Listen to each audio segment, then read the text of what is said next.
Autour de nous, tout est minéral. Du grain de sable à nos téléphones portables. Souvent invisibles, les minéraux sont à la base de nos civilisations. Mais d'où viennent-ils ?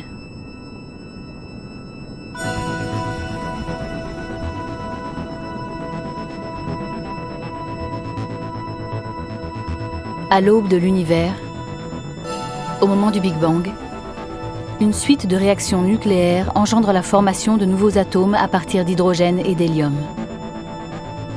Le calcium, l'or, le fer et bien d'autres. La combinaison de ces atomes va créer les minéraux.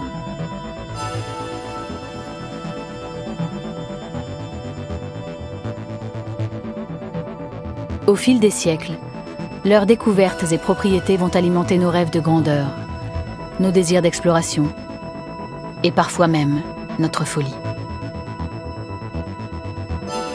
Jusqu'où l'humanité est-elle prête à aller pour les conquérir ?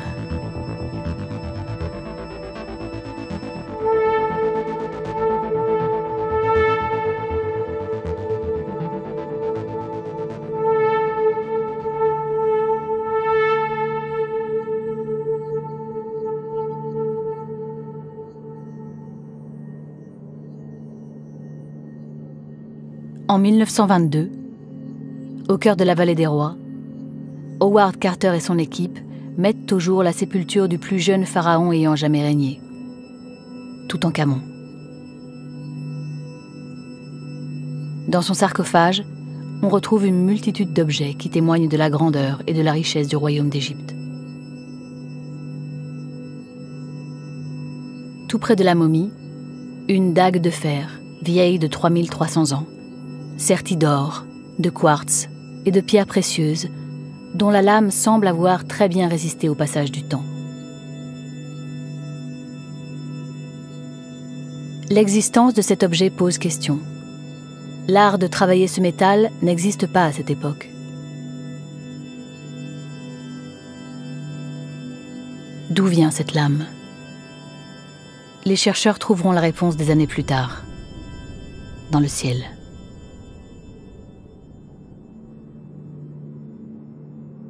La matière qui compose la dague de Toutankhamon est d'origine extraterrestre. Un fer météoritique, détaché d'un fragment d'astéroïde.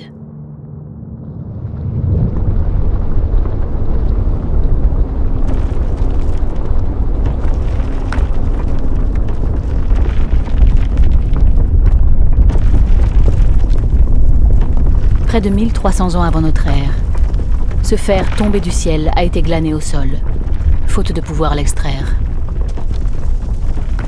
Sur Terre, le fer n'existe pas à l'état pur, comme dans cette météorite. On le trouve seulement mélangé à d'autres éléments dans les minéraux. Il faudra attendre plusieurs siècles pour parvenir à l'isoler. Lorsque les peuples de l'Anatolie et de la Mésopotamie découvriront des techniques d'extraction, en chauffant la roche à très haute température.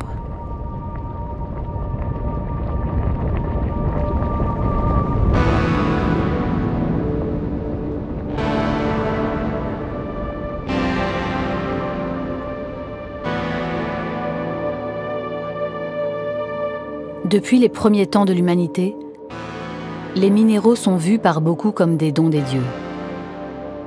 Leur aspect et leurs propriétés fascinent les anciens peuples.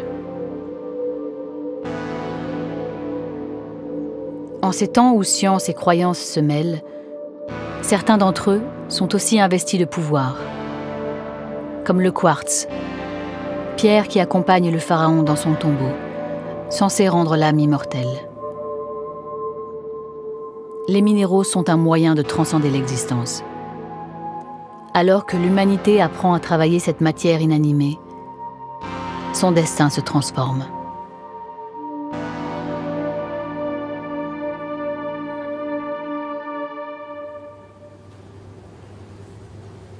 Entre 9000 et 5000 avant notre ère, un peu partout sur le globe, on commence à trouver de l'or, du cuivre, de l'argent et à utiliser ces métaux comme ornements. Au moment où le cuivre est découvert et exploité par plusieurs peuples simultanément, les bases de la civilisation sont posées.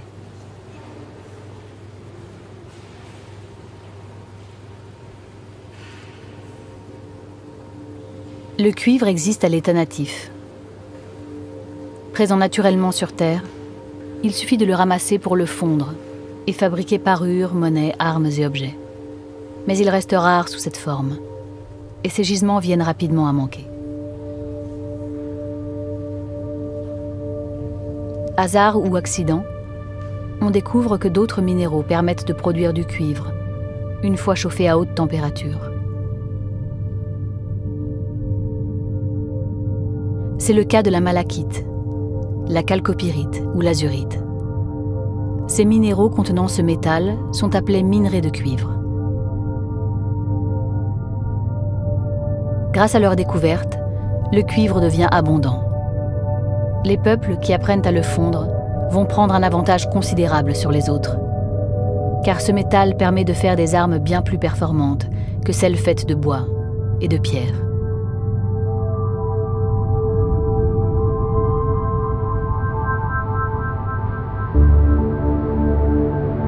Avec ces nouvelles lames, la conquête de vastes territoires devient possible. Des empires s'étendent, d'autres s'effondrent. Garantir un accès aux gisements devient nécessaire pour maintenir sa puissance. De nouvelles routes maritimes et terrestres sont tracées. Dans le bassin méditerranéen, on fait route vers les mines de Chypre. Le nom de l'île fait directement référence au métal dont son sol est riche. Cuprum en latin, ou Kupros en grec.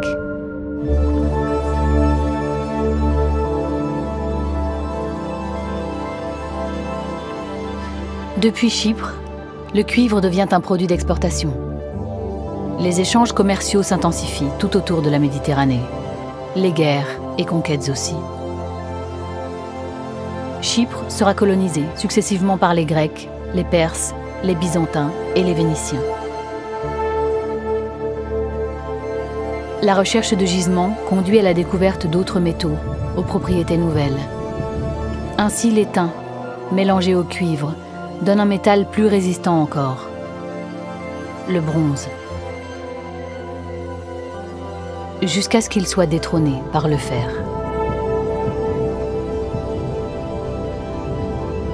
Le fer est présent dans de nombreux minéraux. Même s'il est plus difficile de l'extraire et de le forger, sa résistance et ses qualités vont faire de ceux qui savent l'exploiter les maîtres du monde. Les métaux permettent au peuple de s'industrialiser. Ils enrichissent les empires et font tourner les têtes. À commencer par celui que l'on considère comme le plus précieux d'entre eux.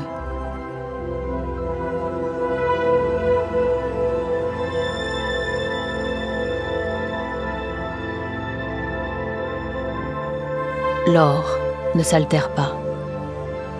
Il garde éternellement ses propriétés.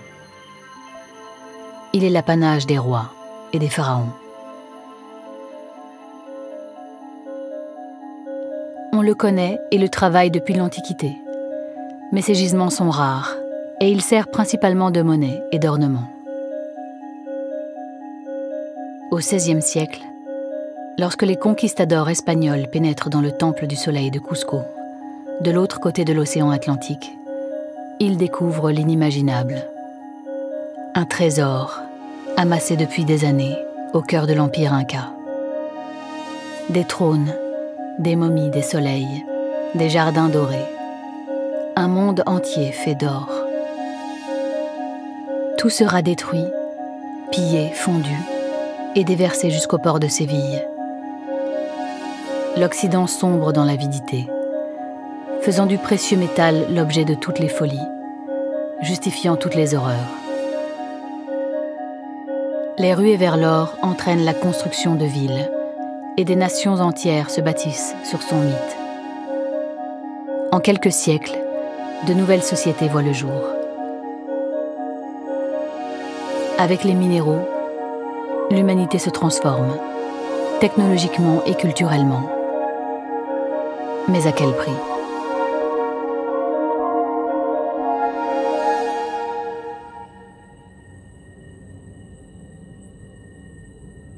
Au fil de son histoire, l'humanité va découvrir et étudier plus de 5600 minéraux. Utilisés peu à peu dans tous les domaines de la société, ils deviennent indispensables à son fonctionnement. Avec eux, on construit, on soigne, on développe de nouvelles matières et objets. On détruit aussi.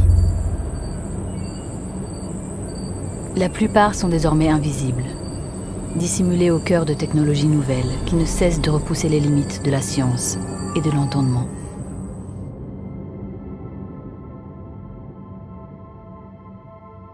En 1787, un minéralogiste amateur suédois, Carl Axel Arrhenius, découvre un nouveau minéral à Ytterby, un petit village près de Stockholm.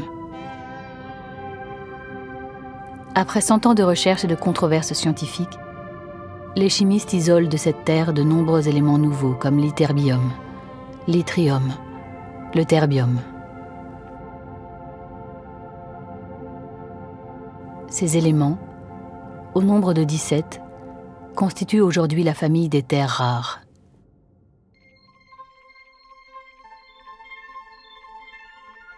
Il faudra attendre un siècle de plus pour comprendre comment les utiliser. En étudiant les terres rares, les scientifiques découvrent qu'elles sont dotées de propriétés exceptionnelles. Électromagnétiques, électroluminescentes, elles résistent à la corrosion, tout comme aux chocs thermiques et mécaniques.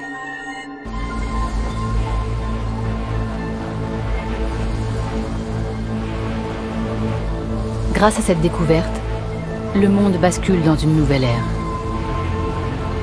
Les terres rares deviennent indissociables des technologies modernes. Sans elles, pas de téléphone portable, d'ordinateur, d'objets numériques de toutes sortes ou de conquête spatiale. Comme d'autres métaux, elles sont aussi au cœur de la transition énergétique. Éoliennes, panneaux photovoltaïques, véhicules électriques. Un paradoxe au regard de leur coût écologique.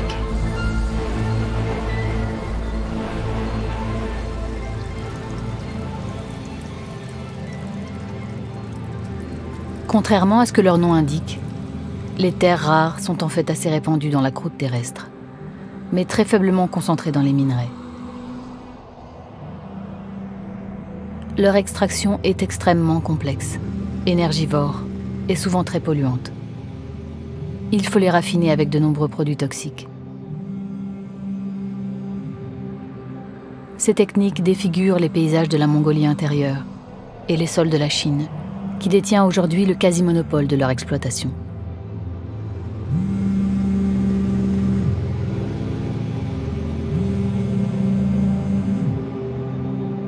En quelques dizaines d'années, les terres rares sont devenues l'un des enjeux économiques majeurs de notre monde, à l'instar d'autres minéraux, dits critiques, dont l'extraction favorise le développement des nouvelles technologies. Il faut réunir plus de 40 métaux et terres rares pour fabriquer un téléphone portable, ce qui revient à prélever environ 180 kg de matières premières pour un smartphone de 150 grammes.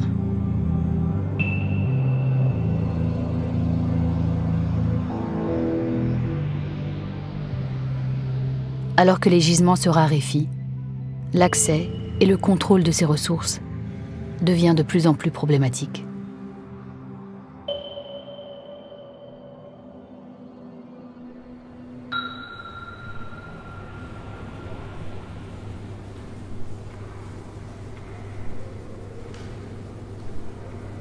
Découvert au XIXe siècle par Anders Gustav Ekberg, le tantale fait partie de ces métaux critiques.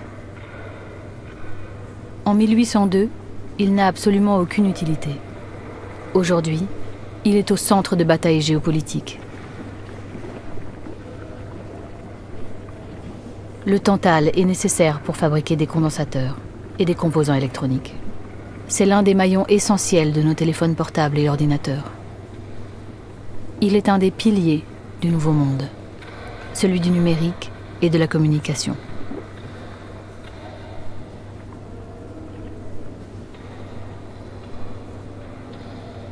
Le minerai du tantale est appelé coltan, Une grande partie des ressources mondiales se trouve au sommet des montagnes de la République démocratique du Congo, au Kivu. Ici, des vallées entières vivent de l'exploitation des minerais. Il faut creuser à la pioche et à la pelle les parois rocheuses pour atteindre le sable où se logent les précieuses ressources. Le coltan est directement lié à l'un des conflits les plus meurtriers depuis la Seconde Guerre mondiale. Plus de 5 millions de victimes. Des milices armées locales, souvent au service d'intérêts privés, s'affrontent pour le contrôle des régions minières du Kivu. Prise d'assaut par la contrebande et la mafia, l'extraction illégale du coltan, baptisé le minerai du sang, continue chaque jour de faire des victimes.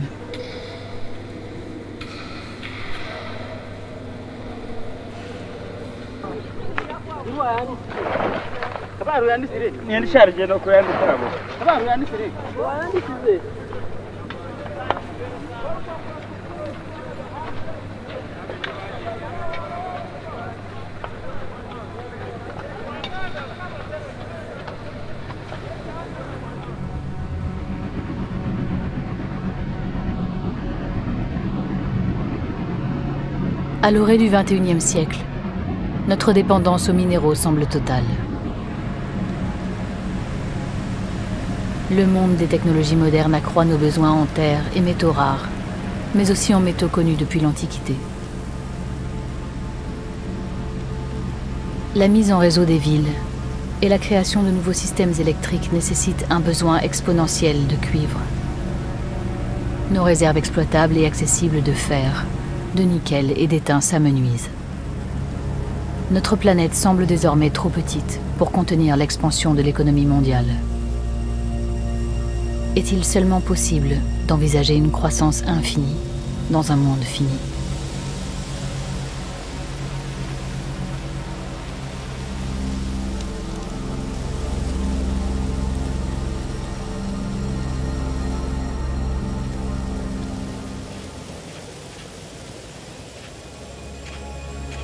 Depuis la découverte des métaux, rares sont les territoires qui n'ont pas encore été explorés et cartographiés par l'espèce humaine.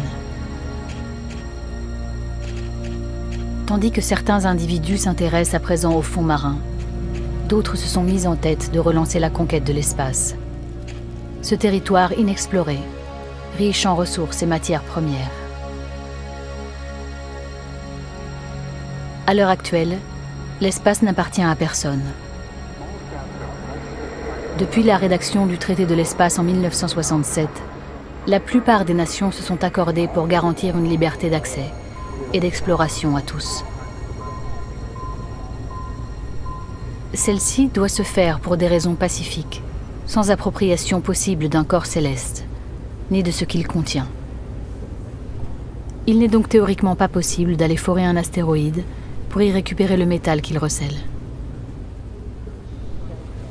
Mais au début des années 2010, plusieurs décrets vont changer la donne. Le Space Act, voté par les États-Unis en 2015, autorise désormais les citoyens américains à s'approprier les ressources de l'espace pour leur seul profit. Plusieurs pays promulguent alors des décrets similaires et les sociétés d'exploration spatiale privées commencent à voir le jour.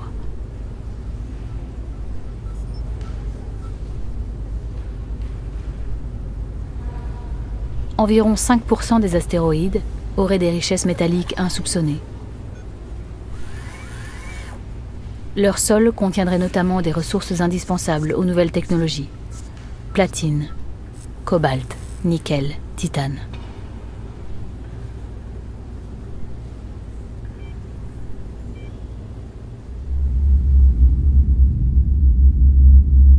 Psyché, cet astéroïde gigantesque de plus de 200 km de diamètre, serait composé à plus de 50% de métaux. Le contenu de ce corps céleste pourrait ainsi couvrir les besoins en minéraux de l'humanité pour des milliers d'années. La valeur de Psyché est estimée à 700 quintillions de dollars, soit près de 2 millions de fois le PIB mondial. Un chiffre insensé qui attire toutes les convoitises. Mais exploiter du minerai sur un astéroïde est un procédé extrêmement complexe.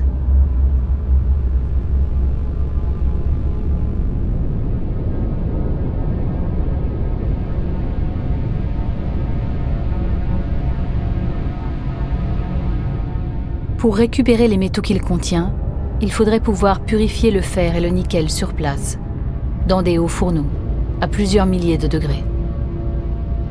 Aucune étude produite à ce jour ne permet d'envisager la mise en œuvre concrète de cette prouesse, à des milliers de kilomètres de la Terre. Nul ne peut savoir s'il s'agit d'une prédiction visionnaire, d'un autre Eldorado ou d'une énième chimère.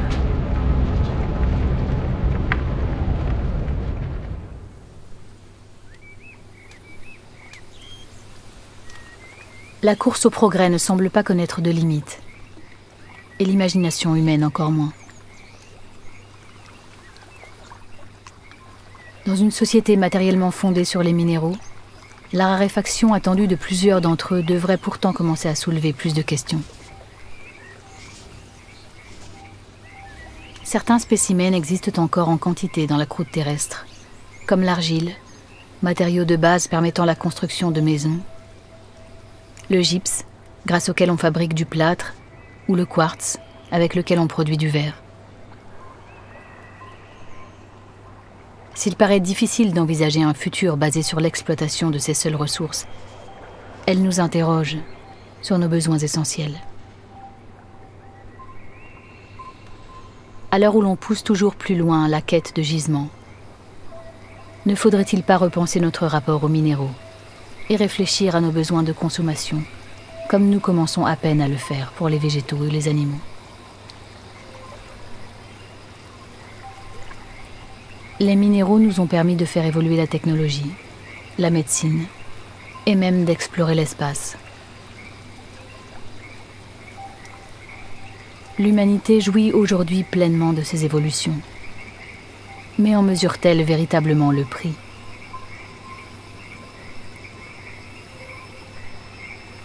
Il semble aujourd'hui plus que nécessaire de redéfinir notre rapport au monde et notre dépendance à la croissance, si l'on veut rompre avec un modèle de plus en plus destructeur. L'exploitation des minéraux se pose à ce jour comme une question cruciale pour l'humanité. Vers quelle destinée voulons-nous tendre et nous projeter ?